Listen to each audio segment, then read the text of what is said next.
In this video, I want to talk with you about the non-verbal side of using your personal endorsements. And this really carries over not just to your personal endorsements, but anytime you're talking with someone, whether it's on the phone or on stage in front of 100 people or in one-on-one conversations or in small groups. What's your body language saying? And by body language, I mean, yes, your physical body language, but your confidence, your energy, your attitude, because that is a big factor in this. They say like 80% of all communication is done non-verbally, and that's completely true. So if you're giving answers to people or using your full endorsement or your short endorsement and saying one thing, but it's lacking energy or it's lacking conviction or lacking confidence, or your body language is a little bit maybe closed off, or your hands in the pocket looking down, it's not going to come across real well. So you will need to practice on this side of things because it does play a big role in when you're talking with people. And even when you're on the phone with someone, let's say you're giving someone a follow-up phone call or you're calling a lead off a website, you need to know what your body language is doing then as well. Have you ever heard the phrase that people can see your smile through the telephone? Well, they can. Whatever body language you're doing, it does translate across the phone to people. Now, it might not be as much as if you're standing face to face with someone, but it does affect your energy, the way you're saying your words, and how you're communicating. So make sure you're not slumped in your chair. Make sure you're not sitting there with your hand on your chin. Make sure you're not sitting there with a scowl on your face. Make sure you're not just, you've been sitting there for 2 hours and you're kind of reclining back and your body hasn't moved for a long time, so your energy's dropped.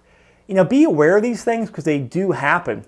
They happen to me sometimes. I'll be irritated about something and I realize, gosh, I need to, change my attitude, or I look pissed off. I need to change that so it doesn't come across. Or sometimes I just have to get up and do 10 push-ups or walk around to get the blood moving. A lot of times I'm on the phone with people, I won't sit in my chair. I always get up and I walk around. I literally pace back and forth in my office or my living room, and I just do laps around my house. And I do that because it keeps my energy up. There's a big difference between if you're standing and you're sitting, if you're moving and not moving. So you need to take all this into consideration as you're doing this. Once you kind of get down what you're going to say figured out, you also need to record and be aware of what your body language, what your tone, and what your confidence is saying. So record yourself if you can, and most of the time you can't, but you can do it some of the times. If you're doing phone calls, hook up a phone recorder to record yourself, or set up a video camera, or use the webcam on your laptop or computer to record yourself and see how you look. Or simply put a mirror next to your computer and look at your reflection while you're talking with people. Do you have a scowl on your face? Are you hunched over? What are you doing? Be aware of this stuff because it does make a big difference. Your confidence makes a big difference. And one of the ways to get confidence is, I'm not a big fan of listening to a bunch of motivational stuff and walking across hot coals and getting pumped up that way. There is a time and place for that. But I think a lot of times confidence comes from really knowing what you're doing and believing in what you're doing. And you've heard me say this in other videos, but once you truly understand or believe in a topic or potential concern, people stop asking you that question. Once I stopped having any reservations or issues about being in a network marketing pyramid or being in one of those MLM things, almost no one ever asked me that question anymore. And usually when I did get that question rarely, people would say, hey, is this one of those pyramid things?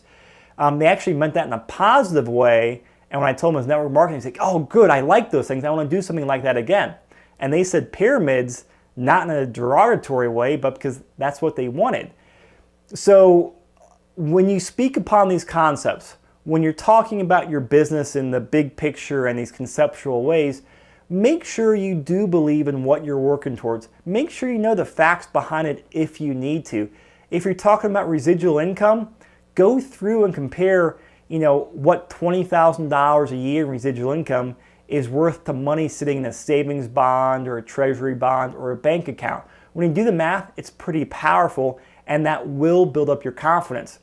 So there's not much more I can say on this. Just be aware of this, and if you're getting stuck, you're not sure why something's going on, maybe don't just focus on what you're saying, but focus on how you're saying it, or what your body is saying, or your lack of confidence is saying something, and then take care of that.